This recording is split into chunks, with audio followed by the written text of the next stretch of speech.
hatte relativ schnell gemerkt, dass der Islam hat eine Antwort für jede dieser Probleme, für jede dieser Fragen.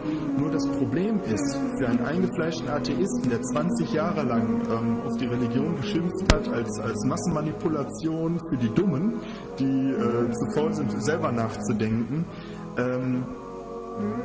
eine schöne Lebensphilosophie geboten bekommt, ist schön und gut. Aber ich kann nicht hingehen und mich selbst betrügen, nur um mich besser zu fühlen. Und gleichzeitig mir dessen bewusst zu sein, das funktioniert nicht. Also wenn mir jemand sagt, ich habe für alles eine Antwort, eine befriedigende Antwort, eine, die wirklich glücklich machen wird und die dir Frieden geben wird im Herzen, dann muss ich trotzdem die Frage stellen, kannst du das beweisen? Kannst du mir ganz klipp und klar beweisen, fernab jeden Zweifels, dass du mir nicht einfach nur eine schöne Geschichte erzählst, mit der ich mich wohlfühle, sondern dass das wirklich stabil ist, dass das wirklich Überprüfung standhält. Wenn man bereit ist, diese Überprüfung stattzufinden und die Ergebnisse, auch wenn sie einem komisch vorkommen, wirklich zu akzeptieren, kannst du das. Und Koran zu lesen, und ich hatte angefangen, Dokus über muslimische Gelehrte, also wenn die Reden gehalten haben vor Publikum oder zu bestimmten Themen Stellung bezogen haben, irgendeiner, der Name ist mir jetzt leider entfallen, irgendeiner sagte, die Propheten haben sich dadurch ausgezeichnet, jeder hätte daherkommen können und sagen können, ich bin ein Prophet, was ich hier erzähle, das ist von Gott, ihr solltet mir besser folgen. Die Frage ist, wo erkennt man die Ichen von denen, die es so behaupten? Sie können die Christen fragen, Sie können die Juden fragen, Sie können die Moslems fragen, die sagen, alle Propheten konnten Wunder wirken. Dadurch haben sie sich abgesetzt von den normalen, von den Betrügern. Und meine erste Frage war, was für ein Wunder soll Mohammed denn erbracht haben?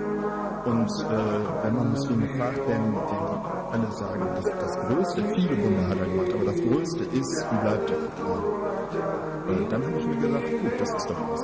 Damit kann man arbeiten. Habe mir den Koran geholt, habe angefangen zu lesen. Ich hatte mir folgenden Grundsatz hatte ich gefasst. Ich werde den Koran inhaltlich prüfen darüber, ob er von einem Menschen geschrieben worden sein kann.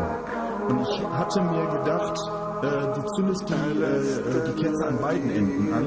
Nicht kann er von Mohammed geschrieben worden sein, sondern kann er von Mohammed mit Hilfe geschrieben worden sein, von Leuten, die wirklich Fachwissen besaßen. Da habe ich mir gedacht, ach, weißt du was, kann der Koran von einem Menschen geschrieben worden sein, der das gesamte Wissen der Menschheit zu dem Zeitpunkt vor 1400 Jahren zur Verfügung hatte und unbegrenzt Zeit, es zu sortieren und zu ordnen. Kann der Voraussetzung von einem Menschen stammen. Egal von wem. Und ich habe mir gesagt, wenn das, was ich vorfinde, mir klar beweist, das ist nicht möglich, dann werde ich so konsequent sein und den entsprechenden Schritt tun und sagen, wenn das nicht von einem Menschen sein kann, dann muss es von Gott sein, wie sie es behaupten, und dann werde ich entsprechend handeln. Und dann habe ich angefangen zu lesen und dann habe ich mich über den Koran ist, dass er neben den moralischen Rechtleitungen und dem, was man tun soll, was man lassen soll, was gut für einen ist, etc., auch immer wieder gefüllt ist mit Stellen, die haben mit moralischen Dingen oder ob man ein guter Mensch davon wird oder nicht, eigentlich überhaupt nichts zu tun. Ich rede von wissenschaftlichen Informationen. Erstens, die habe ich nicht in einem heiligen Buch erwartet. Und zweitens, was machen die da? Die erfüllen den Zweck, dass Leute, die verstehen, wovon geredet wird, die das Fachwissen besitzen, um wertschätzen zu können, was da für Informationen sind, dass die sagen können, also das kann keiner gewusst haben. Ich rede davon von den Stellen im Koran, wo gesagt wird, wie ein Embryo aussieht, wie er sich entwickelt, welche Stellen sich nach welchen entwickeln, was kommt zuerst, was entwickelt sich danach, welche Sinne treten zuerst in Existenz und in welcher Reihenfolge. Dann haben wir die entsprechenden Informationen, um überprüfen zu können, ob das schwul ist oder ob das wirklich wirklich sich mit moderner Wissenschaft deckt, habe mir die Informationen dann geholt von moderner Wissenschaft und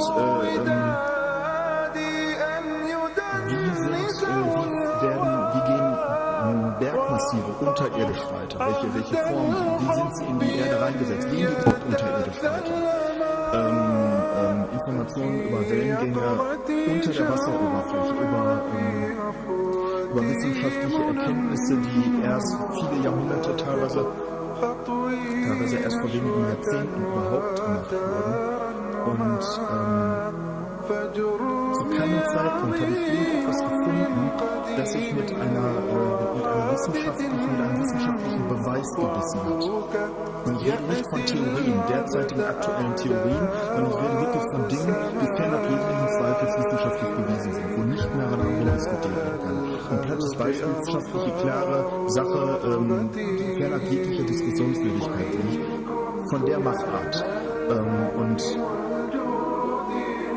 ich habe das erste gefunden und habe gedacht, ach, das gibt's da nicht. Dann habe ich gedacht, gut, Zufall. Habe das zweite gefunden. Habe gedacht, ja, gut, Zufall. Habe das dritte, das vierte, das fünfte gefunden. Ich bin irgendwann an den Punkt gekommen, wo ich zu Hause saß und mich gefragt habe, wem machst du eigentlich? Wen willst du hier gerade veräppeln? So, glaubst du immer noch, dass das Zufall ist? Glaubst du immer noch, dass die Informationen vielleicht damals doch irgendwie vorhanden gewesen wären und so. Und das ist der Punkt gewesen, wo ich dann irgendwann zu meiner Frau gesagt habe, hör mal, du brauchst für mich kein Schweinfleisch mehr einkaufen.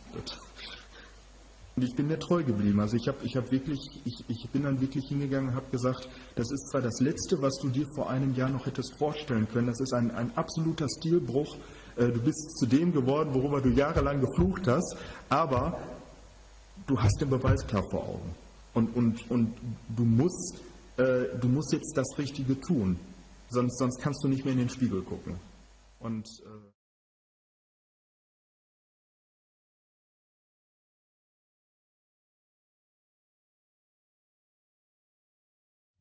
The statements we're about to show you are from the Holy Quran and is said to be the official, unchanged, pure word of God, revealed over 1400 years ago. Claiming to be the word of God is a heavy statement, and without proof, or if a single contradiction is found within the book, the apparent word of God will be proven false. So without further ado, let's put the book to the test.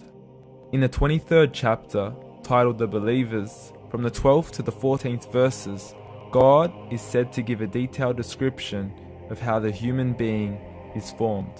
It begins by saying, "We then placed him as a sperm drop in a place of settlement, firmly fixed. Then we made the drop into a alaqa." We will translate this word very soon. "And then we changed the alaqa into a lump. Then we made out of that lump into bones. And then we clothed the bones with flesh. Then we caused him to grow and come into being and attain the definitive human form." In the 21st century, we can now safely say that this verse is clearly describing the process of human development in correct chronological order. However, what we should be paying attention to in particular is the second stage, referring to the development of the embryo. The specific word used to describe the embryo in this verse is the word alaqa. The word alaqa, when translated into English, can mean three separate things.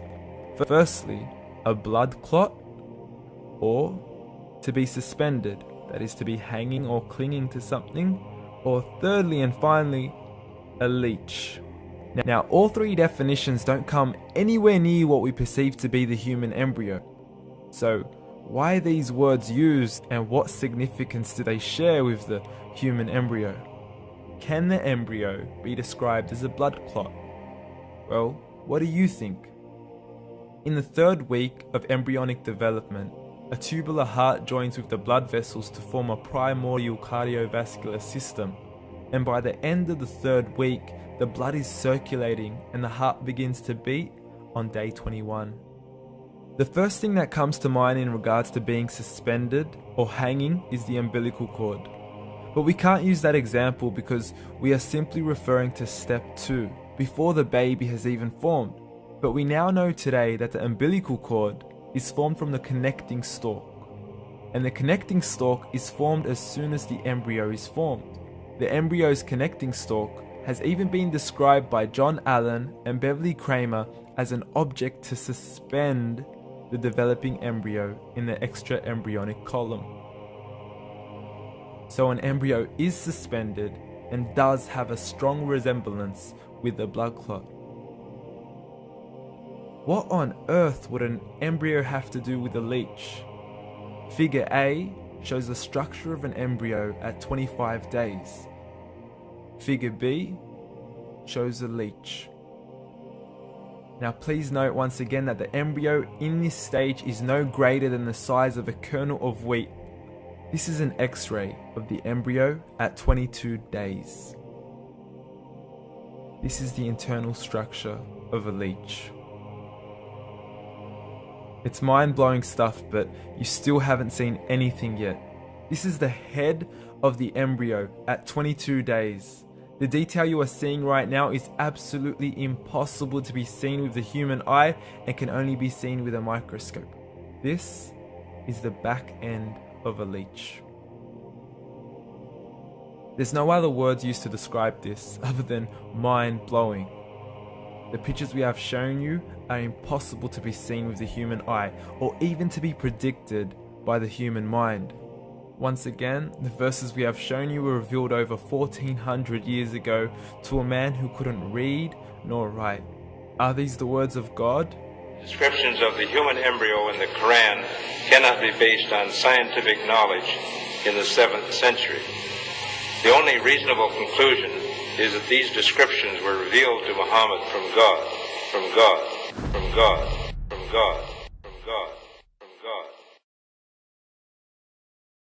أعوذ بالله من الشيطان الرجيم بسم الله الرحمن الرحيم ولقد خلقنا الإنسان من سلالة من طين ثم جعلناه نطفة في قرار مكين ثم خلقنا النطفة علقة فخلقنا العلقة مضغة فخلقنا المضغة عظاما فكسونا العظام لحما ثم أنشأناه خلقا آخر فتبارك الله أحسن الخالقين ثم إنكم بعد ذلك